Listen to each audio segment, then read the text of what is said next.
Hi guys, this is Irito and you're welcome back to my channel. Today I will be turning a bottle into a violin. This was a fragrance distributor I found at a dollar store. The odor, as expected, was awful.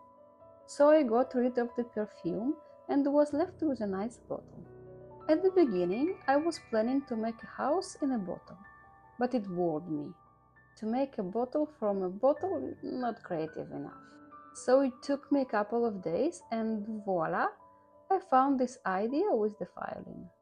I got so carried away making this that absolutely forgot about the camera.